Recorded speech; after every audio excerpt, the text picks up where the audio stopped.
Admiral Sarah Chun stood at the observation deck of Luna Station, watching ships arrive from across the galaxy. Each vessel carried diplomats from different worlds, all coming to Earth's moon for another peace conference. This was what humans did best. They talked, they listened, and they found ways for angry species to stop fighting. The Galactic Council had been using human mediators for over 200 years. In all that time, not a single peace talk had ended in violence. Other species respected humans for this gift. They called Earth a peaceful world and humans the talking species. Sarah had been doing this job for 15 years. She had helped solve wars between the crystal beings of Nexus Prime and the gas creatures of the Void Rings. She had stopped 3 different conflicts just this year. Each time, she sat at a table and helped angry aliens find common ground. Today was different. The hegemony was coming. The hegemony was a group of warrior species that had been growing stronger for the past decade. They controlled over 40 star systems, and their fleets grew larger each month. They had been attacking smaller, weaker species and taking their worlds. The Verdani coalition had asked Earth for help. The Verdani were peaceful traders who lived on green worlds and grew food for half the galaxy. The hegemony wanted their planets and their farms. War seemed certain unless someone could make peace. Sarah watched the hegemony ships arrive. They were huge black vessels covered in weapons. Even their diplomatic ships looked like warships. The lead ship was larger than 3 human destroyers put together. "Admiral," said Lieutenant Park, Sarah's assistant, "the hegemony delegation is requesting permission to dock." "Granted," Sarah said. "And remind all security teams that weapons are not allowed in the conference rooms." Park nodded and spoke into his communicator. Sarah kept watching the ships.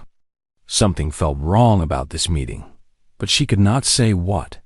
The Verdani ships had arrived 2 days earlier. They were small green vessels that looked like flying gardens. Their diplomat, Prime Minister Thala, was a kind older female who spoke softly and wanted only peace for her people. She had brought gifts of rare seeds and beautiful flowers for the human mediators. Sarah had spent hours talking with Thala about the conflict. The Verdani were willing to share their farming knowledge with the hegemony. They offered food supplies and trade agreements. They would even give up 2 of their outer worlds if it meant peace. All they wanted was to live quietly and grow their crops. The conference room was the largest on Luna Station. It could hold delegates from 50 different species. The walls were covered with art from hundreds of worlds, gifts given to Earth over the centuries. Each piece represented a successful peace agreement. Sarah took her place at the head of the long table. The human delegation sat on both sides of her. They were diplomats, scientists, and cultural experts who understood how different species thought and acted. The Verdani arrived first. Prime Minister Thala wore robes of living plants that changed color as she moved. Her skin was green and covered with small leaves. Her people were some of the most peaceful in the galaxy. They have never started a war and rarely fought back when attacked. "Admiral Chun," Thala said with her musical voice, "my people are grateful that Earth will help us find peace. We trust human wisdom above all others." Sarah smiled and bowed slightly. "We will do everything we can, Prime Minister. Peace serves everyone better than war." The hegemony delegation entered the room 30 minutes later. Sarah had seen many warrior species before, but the hegemony was different. They moved like predators. Their leader was Warlord Krex, a massive creature with 4 arms and skin like black metal. His species came from a world of constant war. Behind Krex came 12 other hegemony commanders. Each one was from a different warrior species. They all carried themselves like fighters, even though weapons were not allowed in the room. "Human?" Krex said in his deep voice. He did not use Sarah's title or name. "We are here because the Galactic Council demands it. Do not waste our time." Sarah kept her calm expression. She had dealt with aggressive species before. "Warlord Krex, we appreciate you coming. Please sit and we can begin." The talk started as they always did. Sarah explained the rules. Everyone would have time to speak. No interruptions were allowed. All parties would work together to find solutions that helped everyone. Prime Minister Thala spoke first. She told of her people's desire for peace. She offered the hegemony food supplies, farming knowledge, and even some of their worlds. Her voice was sad but hopeful. "We only want to live and grow our crops," she said. "We have enough food to feed the hegemony worlds. We can teach you to grow your own. There is no need for war." Warlord Krex listened without expression. When Thala finished, he stood slowly. "The hegemony does not want your gifts," he said. "We take what we need. Your worlds will become ours. Your people will work for us or die. This is how strong species survive." Sarah felt a chill but kept her voice steady. "Warlord, surely there are benefits to peaceful agreement. Trade makes both sides stronger than conquest." Krex turned his 4 eyes toward her. "Humans talk too much. Your species has forgotten how to be strong. You mediate because you are too weak to fight." Other delegates around the table shifted uncomfortably. Sarah had been insulted before during negotiations. It was part of the process. She would stay calm and find a way forward. "Perhaps we could discuss specific arrangements," Sarah said. "The Verdani have valuable resources. Cooperation could benefit the hegemony more than occupation." The talks continued for hours. The hegemony demanded complete surrender. The Verdani offered everything they could.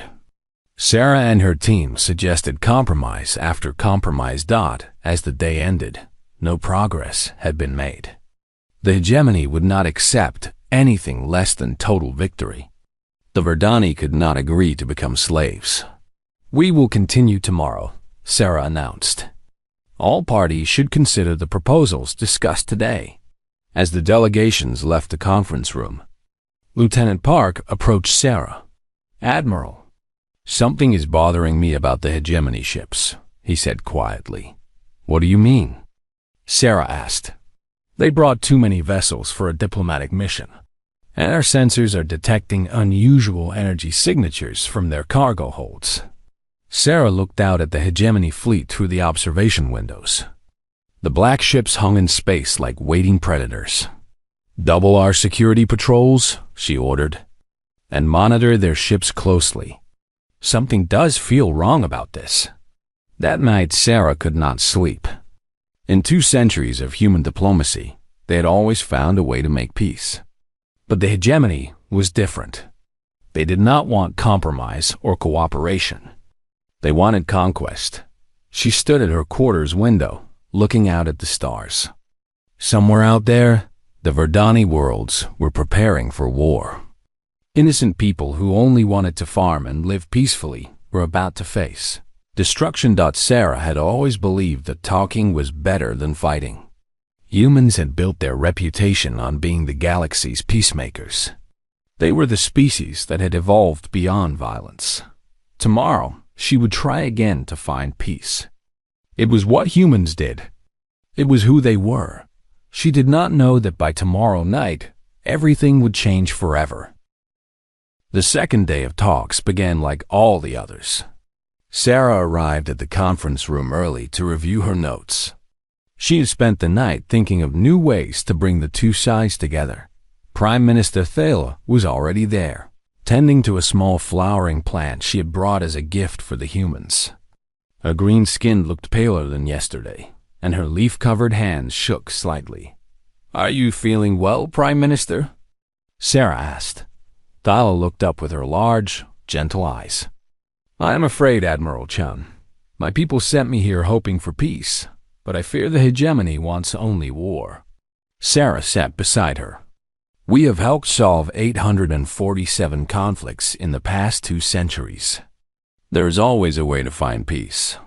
But what if one side does not want peace?" Thala asked quietly. Before Sarah could answer, the other delegates began arriving. Representatives from 47 different species filled the room. All of them belonged to the Verdani coalition or were neutral observers. They were scientists, diplomats, and leaders who believed in peaceful solutions. The hegemony delegation entered last.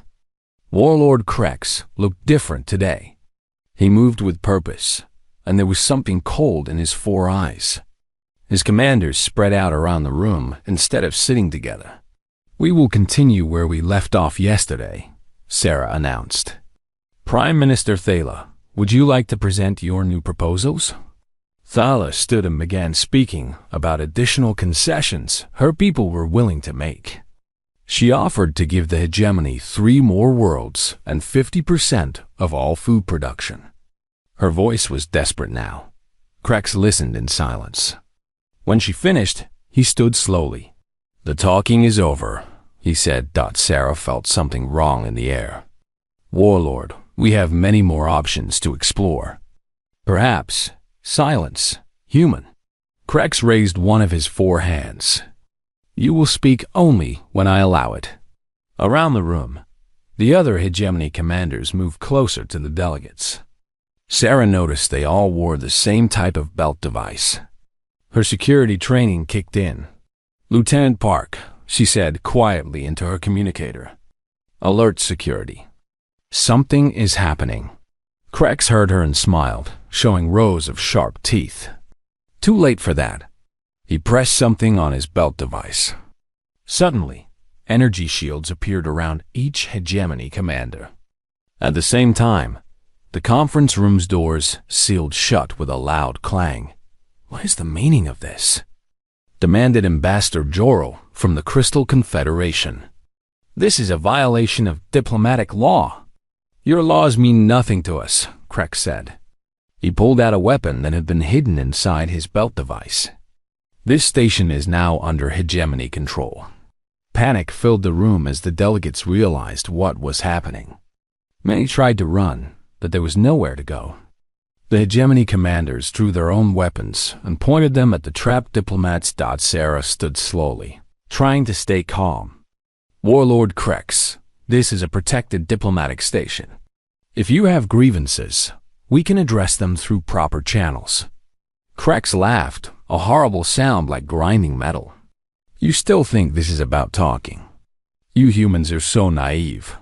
He walked over to Prime Minister Thala, who was trembling beside her plant.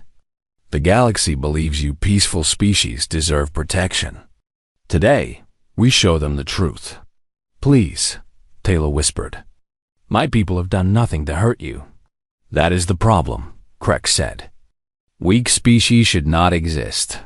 He raised his weapon and shot Prime Minister Thala through the chest. She fell to the floor, her green blood spreading across the white conference table. The small plant she had been caring for scattered, its petals like tears. Screams filled the room as the other delegates saw what had happened. Sarah felt her heart stop for a moment, then begin beating very fast. "You murdered a diplomatic envoy," she said, her voice shaking with anger. "This is an act of war against every civilized species in the galaxy." Krex turned to face her. "War? This is not war, human. This is a demonstration." He gestured to his commanders. They began firing at the trapped delegates. The crystal beings shattered into fragments. The gas creatures dissolved into clouds. Representatives from dozens of peaceful species died in seconds. Sarah reached for her emergency communicator, but Krex was faster. He knocked it from her hand and grabbed her arm with 2 of his powerful limbs. "You will watch," he commanded. "You will see what happens to those who are weak." For the next hour, the hegemony systematically executed every non-human delegate in the room. They made it slow and cruel. They wanted fear, not just death. Sarah was forced to watch as beings she had worked with for years were killed one by one. Ambassador Jorel, who had helped her negotiate peace between the mining colonies. Commander Vess, whose people had shared their advanced medicine with younger species.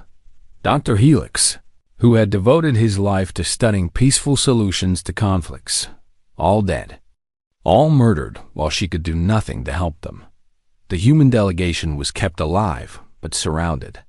Lieutenant Park and the others looked at Sarah with horror and confusion. This was not supposed to happen. Diplomatic stations were sacred ground.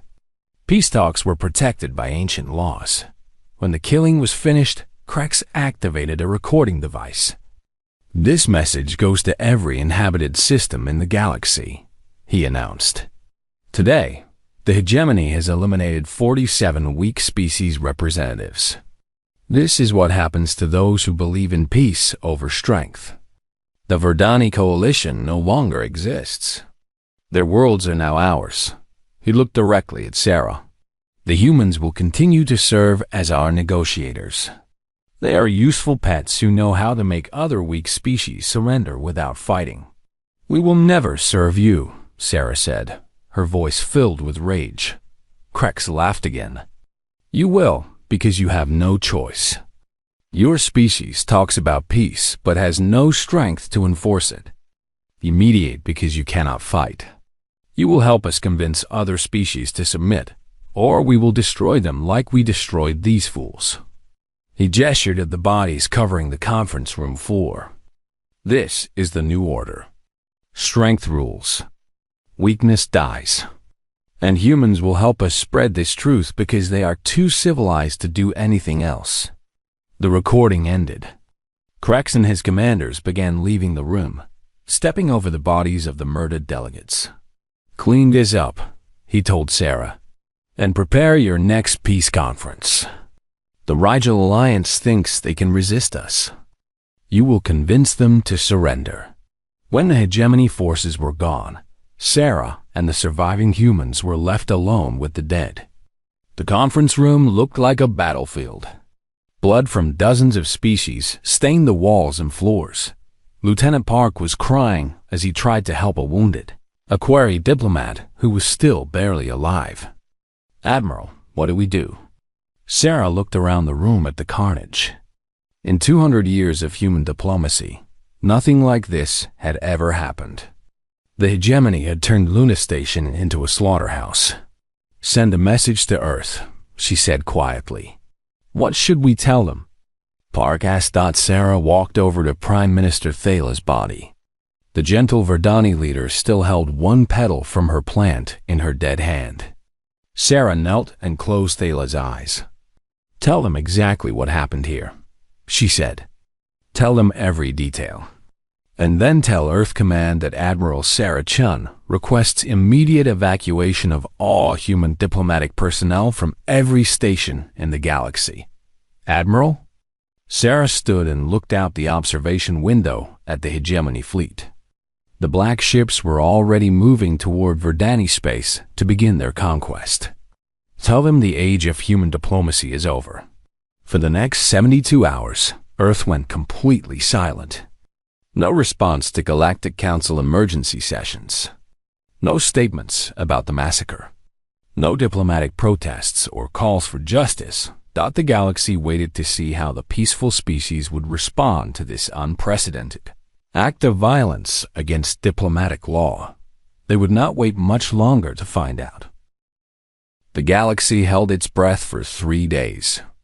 Emergency sessions of the Galactic Council were called, but Earth's representative chair remained empty. Calls to human diplomatic stations went unanswered. Messages sent to Earth received no response. Admiral Sarah Chun had been evacuated from Luna Station along with all surviving human personnel. The massacre site was sealed by Galactic Council security forces, but the damage was done. 47 species had lost their diplomatic representatives. The hegemony had already begun attacking Verdani worlds. On Earth, something was happening that the galaxy had never seen before. Admiral Chun stood in the emergency command center buried deep beneath Geneva. Around her, screens showed star maps, fleet positions, and intelligence reports from across human space. For the first time in 200 years, Earth's military leaders were all in one room. General Marcus Webb commanded Earth's defense forces. Admiral Lisa Torres controlled the exploration fleets. Colonel James Kim ran special operations. Dr. Elena Vasquez headed weapons research. These people had been keeping secrets for generations. Are we certain about this decision? Dr. Vasquez asked. Once we begin, there is no going back. The galaxy will never see us the same way again. Admiral Chun looked at the images from Luna Station still displayed on the wall. Prime Minister Thala's body. The murdered delegates. Warlord Krex's mocking smile. The galaxy already made its choice, she said. They chose to reward violence and punish peace. We spent 2 centuries proving we were better than our ancestors. 2 centuries showing we could solve problems without killing. And this is what we got for it. General Webb pulled up a holographic display of human space. It showed hundreds of ships marked as civilian vessels, cargo haulers, mining ships, exploration craft, research stations. The hegemony thinks we are weak because we talk instead of fight, he said. They do not understand that we were choosing not to fight.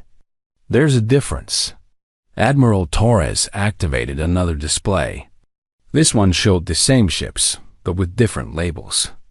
The cargo haulers were actually troop transports capable of carrying entire armies. The mining ships were orbital bombardment platforms with enough firepower to glass planets. The exploration craft were warships disguised as science vessels. How long have we been hiding this? Admiral Chun asked. Since the beginning, Colonel Kim answered. When we first met alien species, our leaders decided to hide humanity's true nature. We wanted to be welcomed into galactic society, not feared. So we became the talking species instead of the fighting species. Dr. Vasquez brought up weapons files that were marked with security levels the galaxy had never heard of. Our medical research stations have been developing new military technologies for decades. Our agricultural colonies are training grounds for special forces. Our entire civilian infrastructure is designed to become a war machine when needed. Admiral Chun walked to the main communications console. And now we need it. She activated the galaxy's emergency broadcast system, overriding all other communications. Every inhabited planet, every space station, every ship with a receiver would hear what she was about to say.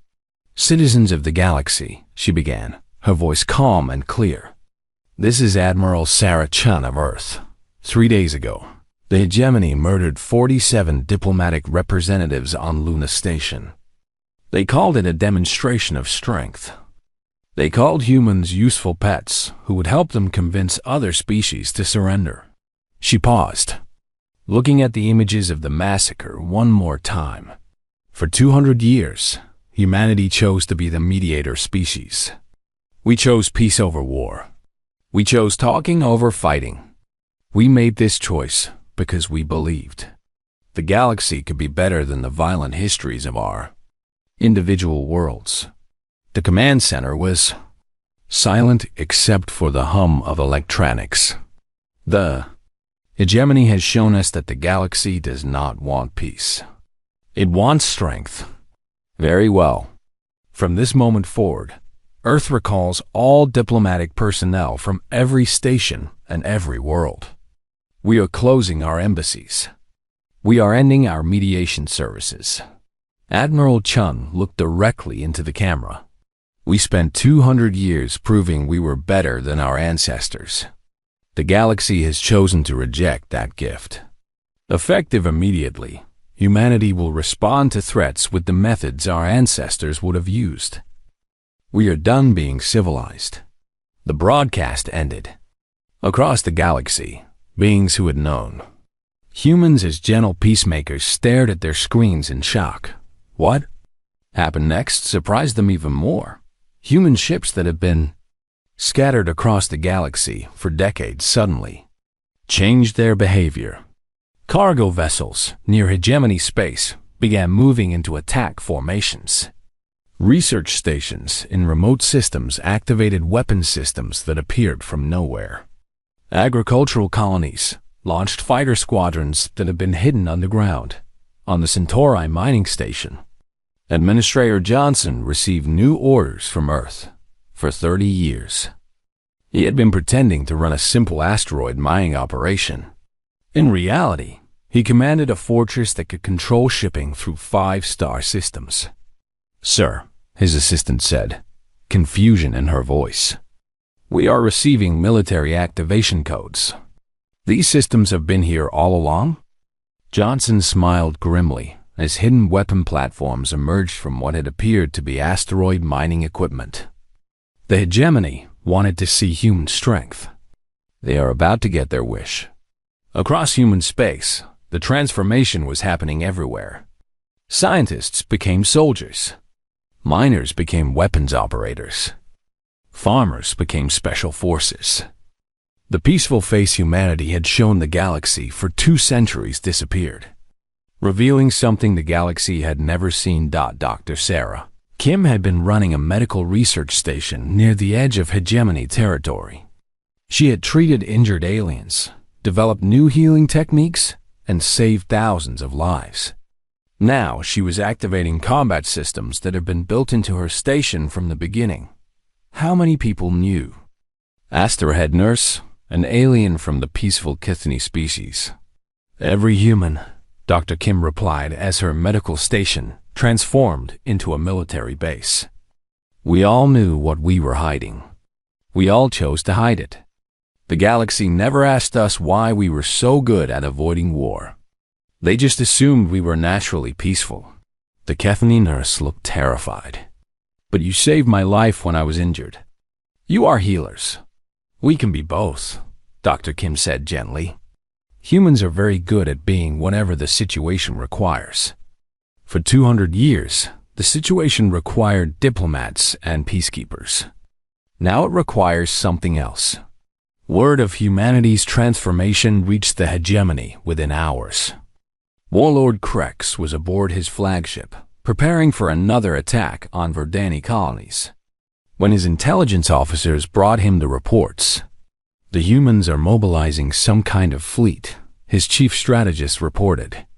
"Our scouts count over 3,000 vessels moving toward our territory." Krex laughed. 3,000 cargo ships and research vessels? Are they planning to negotiate us to death? "Sir, something is strange about these ships. They are not broadcasting standard civilian identification codes." "Because they are scared," Krex said dismissively. "Humans have never fought a real war. Their entire species has been soft for centuries. Send a message to Earth. Tell them we will destroy any ship that enters hegemony space." But the hegemony intelligence was wrong about one crucial thing. Humans had fought real wars. They had fought them for millions of years on their home planet. They had fought wars that made the hegemony's conflicts look like children's games. They had just chosen to stop fighting for the past 200 years. Now, that choice was over. Admiral Chun watched the deployment reports come in from across human space. Ships that had been disguised for decades were revealing their true capabilities. Humans who had been playing peaceful roles were dropping their masks. "Admiral," General Webb reported, "all forces are ready. We have complete tactical surprise. The hegemony still thinks we are a civilian species." Admiral Chun looked at the galaxy map one last time. In a few hours, the hegemony would discover what humans were really like when they decided to stop being civilized. "Begin the demonstration," she ordered. The first hegemony patrol encountered human forces near the Proxima system. Commander Vex commanded 5 hegemony destroyers and expected to face frightened human cargo ships. Instead, he found 12 human vessels that looked nothing like the peaceful craft the galaxy knew. These ships were built for war, with weapons that made hegemony technology look primitive. "Open fire!" Commander Vex ordered that his ships launched their heaviest weapons at the human fleet. The humans did not try to run or call for negotiations. They responded with a precision and speed that stunned the hegemony crews. The battle lasted exactly 4 minutes. All 5 hegemony destroyers were destroyed. Not one human ship was even damaged. The few hegemony survivors who escaped in life pods brought impossible reports back to their fleet. The humans had reacted to attacks before sensors could detect the incoming fire. They had predicted hegemony movements and been waiting in exactly the right positions. Their weapons hit targets that should have been impossible to track. Warlord Krex received the battle reports with disbelief. 5 destroyers were defeated by 12 civilian ships? Sir, those were not civilian ships, the surviving officer reported. The humans have hidden the military fleet for generations. Their technology is more advanced than ours. Krex slammed his 4 fists on the command table. Impossible. We have studied human capabilities for decades. They are weak negotiators, not warriors. What the hegemony did not understand was that humans had been studying them too. For 30 years, every diplomatic contact had been gathering intelligence. Every cultural exchange had been mapping hegemony weaknesses. Every trade negotiation had been learning about their military capabilities. Dr. Elena Vasquez had spent those decades developing weapons specifically designed to counter hegemony technology. The medical research stations had been testing combat drugs that enhanced human reflexes beyond what any other species could match. Admiral Torres commanded the human assault from her flagship, the Earth's Wrath. For 30 years, it had been disguised as a deep space research vessel. Now it revealed weapon systems that could destroy entire fleets. Target their command ships first, she ordered her fleet. The hegemony cannot adapt without their leadership. Human tactics were unlike anything the galaxy had seen before. Other species fought in predictable patterns, following ancient military traditions. Humans changed their approach in real time, learning from each engagement and adapting faster than their enemies could. Respond. Captain Sarah Martinez commanded a squadron of fighters that had been hidden inside an agricultural station. Our pilots had been practicing combat maneuvers disguised as crop dusting exercises. They knew every detail of hegemony ship designs from decades of careful observation. Remember, their sensors have a blind spot below their command decks, she told her pilots as they approached a hegemony cruiser. Hit them there and their entire targeting system goes down. The attack was perfect. The human fighters moved with coordination that seemed impossible to their enemies. They struck the cruiser's weak point with surgical precision, disabling a ship 10 times their size without losing a single fighter. Similar engagements were happening across 200 star systems. Human forces that had been hiding for generations revealed themselves with devastating effect. The hegemony discovered that their easy targets were actually the most dangerous military force in the galaxy. Colonel Kim led ground operations on hegemony worlds. His colonial farmers were actually special forces trained in combat techniques that other species had never developed. They could survive in environments that would kill other warriors and fight effectively even when badly injured. The hegemony relies on fear tactics, he explained to his commanders as they prepared to assault a hegemony military base. They expect their enemies to break and run. Humans do not break. The assault on the base demonstrated this perfectly. Hegemony defenders used psychological warfare that had terrified other species into surrender. They broadcast horrible sounds and images designed to cause panic. They released chemicals that induced fear in most alien nervous systems. The humans were not affected. Their evolutionary history on Earth had prepared them for horrors that made hegemony tactics seem mild. They advanced through the base methodically, treating each hegemony defender with the same cold efficiency they showed machinery. Within 6 weeks, the hegemony had lost half their Tory. Their fleets were being destroyed faster than they could be replaced. Their ground forces were surrendering rather than face human assault teams. Warlord Krex called an emergency meeting of all hegemony commanders. The war room of his flagship was filled with the greatest military minds of the Warrior Alliance. "How is this possible?" he demanded. "Humans are weak. They have no military tradition. They spend their time talking instead of fighting." General Mordak of the Titan species had been a warrior for 200 years. He had conquered dozens of worlds and never known defeat. Now his forces were retreating from human space as fast as their ships could carry them.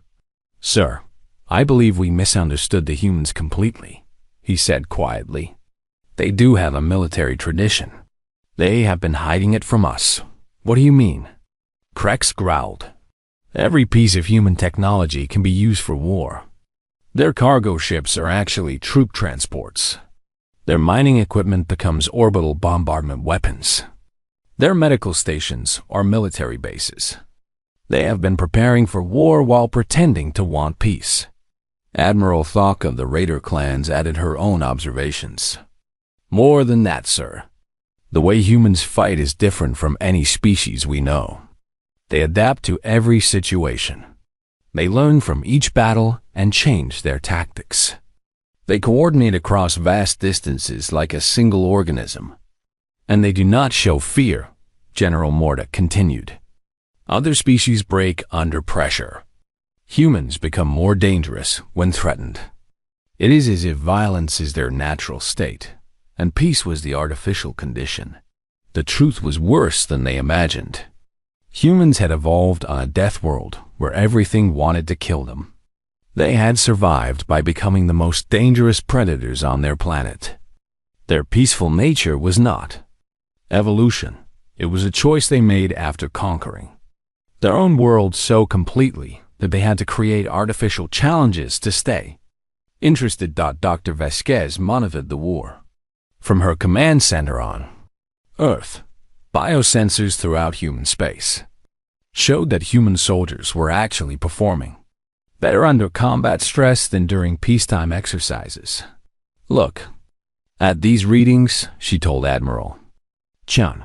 "Human heart rates, reaction times, and decision-making abilities all improve during combat. We are literally designed for war." Admiral Chun reviewed the battle reports coming in from the front lines. Human forces were not just winning, they were dominating completely. Hegemony fleets that had terrified the galaxy for decades were being destroyed by human ships they had never seen before. "How long until the hegemony collapse is complete?" she asked. General Webb checked his strategic displays. "At current rates, 6 more weeks. They cannot replace losses fast enough to continue fighting. Most of their allied species are already requesting separate peace agreements." The requests for peace were coming through non-human intermediaries. The galaxy had learned that humans were no longer interested in diplomatic negotiations. Species that wanted to survive simply declared neutrality and evacuated any systems that might become battlefields. The Krell Empire, which had been allied with the hegemony, sent a message through the Galactic Council. "The Krell Empire recognizes that we misunderstood human capabilities. We withdraw all support from hegemony operations and request that human forces consider us neutral in this conflict." Similar messages came from dozens of other species. The galaxy was learning a new lesson. When humans decided to fight, surrender was the only rational choice. Warlord Krex watched his empire crumble from his command ship. In 10 weeks, he had gone from the most powerful being in the galaxy to a fugitive running from human hunter-killer squadrons. "Sir," his communications officer reported, "we are receiving a message from the human fleet." Admiral Chun's face appeared on the main screen. Behind her stood human military officers whose existence the galaxy had never suspected. "Warlord Krex," she said calmly, "this is Admiral Chun. You have 48 hours to surrender yourself and your remaining commanders for trial. If you refuse, we will continue hunting you until every member of your leadership is dead." Krex stared at the human who had once been forced to watch the massacre on Luna Station. "You are weak. You begged for peace. I offered you peace, Admiral Chun replied. You chose war instead. This is what human war looks like. The communication ended. 48 hours later, human forces located Krex's flagship and destroyed it. There were no survivors. The war ended not with a peace treaty, but with complete silence from hegemony space. Human forces had systematically dismantled the Warrior Alliance in less than 4 months. Every hegemony leader was dead. Every hegemony world had surrendered or been evacuated. Admiral Sarah Chun stood in the same observation deck where she had watched the peace talks begin 6 months earlier. Luna Station had been rebuilt, but everything was different now. The conference rooms designed for diplomatic negotiations had been converted to military command centers. Representatives from across the galaxy were requesting meetings with Earth. But they no longer came as equals seeking mediation. They came as petitioners asking for protection. The first to arrive was Chancellor Yates of the Democratic Systems Alliance, representing over 200 peaceful worlds. His ship landed with all weapons disabled and broadcasted surrender codes as it approached. Admiral Chun, he said when he entered the station. His voice shook slightly. The Alliance wishes to formally apologize for our failure to prevent the Luna Station massacre. We should have acted to stop the hegemony's aggression. Sarah listened without expression. For 30 years, Chancellor Yates had been one of the strongest supporters of human diplomatic services. He had often praised Earth for its evolution beyond violence, and had used humanity as an example of what civilized species could become. Chancellor, she replied, your apology is noted. What do you want from Earth now? Protection, he admitted. Without the hegemony threat, smaller aggressive species are trying to fill the power vacuum. Our worlds are being attacked by raiders and pirates who think the galaxy has become weak. Sarah walked to the observation window where she could see the new human fleet patrolling nearby space. These were not disguised cargo ships or hidden research vessels. These were purpose-built warships that made no attempt to appear peaceful. And what makes you think Earth will provide this protection? Chancellor Yates followed her gaze to the human warships. Because you are the only species with the strength to maintain order. The galaxy has learned what happens to those who threaten human interests. This was the new reality. In 4 months, humanity had gone from being the galaxy's mediators to being its undisputed rulers. Not through conquest or occupation, but through the simple demonstration of overwhelming power. Dr. Elena Vasquez entered the observation lounge carrying a data tablet. As Earth's new director of galactic affairs, she had replaced the old diplomatic corps with something the galaxy had never seen before. Admiral, we have received formal surrender requests from 47 species that were allied with the hegemony, she reported. They are offering complete cooperation with human authority in exchange for protection from retaliation. Sarah reviewed the list. These were the same species that had been attacking peaceful worlds just months earlier. Now they were begging Earth for mercy. What are our terms? Chancellor Yates asked nervously. Dr. Vasquez activated her tablet and displayed what became known as the Terra Doctrine, humanity's new rules for galactic civilization. First, she read, any species that attacks diplomatic representatives or civilian populations will face immediate human military response. Second, all conflicts between species must be resolved through arbitration supervised by human observers. Third, any species that refuses human arbitration will be considered hostile and treated accordingly. And if we agree to these terms? The Chancellor asked. Then human forces will protect your worlds from aggression, Sarah answered. Pirates, raiders, and aggressive species will find themselves facing the same fate as the hegemony. The Chancellor signed the agreement without reading it completely. So did representatives from 300 other species over the following weeks. The galaxy had learned a simple lesson. Cooperation with humanity meant safety, while opposition meant destruction. Dr. Elizabeth Moore had been studying galactic sociology for 20 years. Before the war, she had been part of Earth cultural research teams, analyzing how different species interacted. Now she was documenting the most dramatic social change in galactic history. "It is remarkable," she told Sarah during one of their briefings. "Galactic crime rates have dropped by 90% in the past month. Trade disputes are being resolved in days instead of years. Species that have been fighting for centuries are suddenly finding peaceful solutions." "Fear is an effective motivator," Sarah replied. "It is more than fear," Dr. Moore continued. "The galaxy is learning that humans were never actually peaceful. We were the most dangerous species they had ever encountered, pretending to be harmless. Other species spent thousands of years developing warrior cultures. But humans mastered warfare so completely that we grew bored with it. This was the truth that shocked the galaxy more than human military superiority. Humans had not evolved beyond violence. They had become so good at violence that they treated it as a solved problem. Their peaceful nature was the confidence of apex predators who no longer feared anything. Captain Rodriguez commanded a human patrol ship near the former hegemony border. His job was to intercept any aggressive species attempting to raid the now undefended worlds. The work was easy. Most potential raiders surrendered as soon as they detected human ships. "Captain," his communications officer reported, "we are detecting an unauthorized fleet moving toward the Centauri colonies. They are not responding to our warnings." Rodriguez checked his tactical display. 12 ships of unknown configuration, heavily armed and moving in attack formation toward a peaceful trading world. "Send them one more warning," he ordered. "Tell them they have 60 seconds to reverse course or face human military action." The response came back immediately.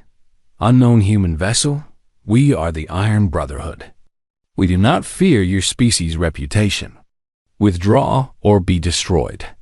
Rodriguez smiled. The Iron Brotherhood was a new raider group, made up of former hegemony allies who thought they could fill the power vacuum left by the warrior alliances. "Destruction. All ships," he announced. To his small patrol group, "Demonstrate the Terra Doctrine. Leave no survivors." The engagement lasted less than 2 minutes. 12 heavily armed raider ships were destroyed by 3 human patrol vessels. The colonies they had been planning to attack never even knew they had been threatened. Word of the Iron Brotherhood's destruction spread quickly through the galactic criminal underworld. Within days, raiding activity dropped to almost nothing. The message was clear. Human protection was absolute, and human retaliation was total. A year after the war ended, Admiral Chen received a request for a meeting that surprised her. Ambassador Helix of the Aquari Confederation wanted to visit Earth itself, something that had never been allowed during the diplomatic era. The Aquari were one of the oldest species in the galaxy, known for their wisdom and ancient knowledge. Ambassador Helix had been studying galactic politics for over 300 years. "Admiral," he said when he arrived on Earth, "I have come to ask you a question that my species has debated for months." They met in Geneva, in the same building where human leaders had decided to end their peaceful charade. Through the windows, Ambassador Helix could see human military installations that had been hidden beneath the city for centuries. "What is your question?" Sarah asked. "Were you always planning this?" Helix asked quietly. "The diplomatic era, the peaceful reputation, the hidden military capabilities. Was it all a long-term strategy to eventually rule the galaxy?" Sarah considered the question carefully. It was one that she had asked herself many times. "No," she finally answered. "We genuinely wanted peace. We thought the galaxy could be better than the violent histories of our individual worlds. We built our hidden capabilities as insurance, hoping we would never need them. But you were prepared, Helix observed. Humans learned long ago to hope for the best while preparing for the worst. We offered the galaxy peace, but we were ready for war if peace failed.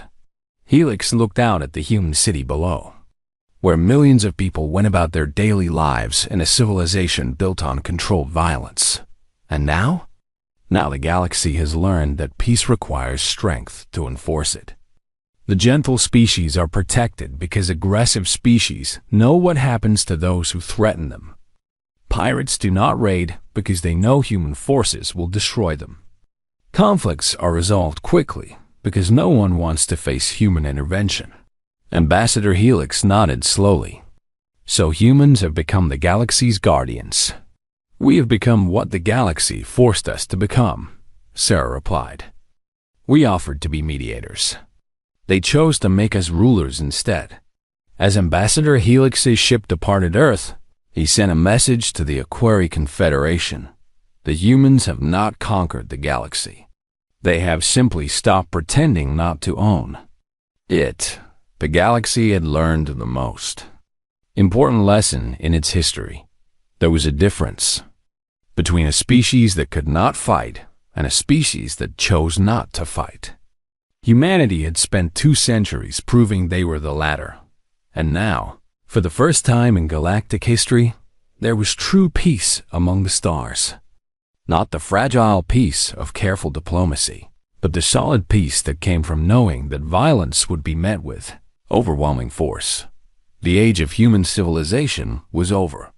The age of human dominance had begun, and the galaxy was safer than it had ever been before.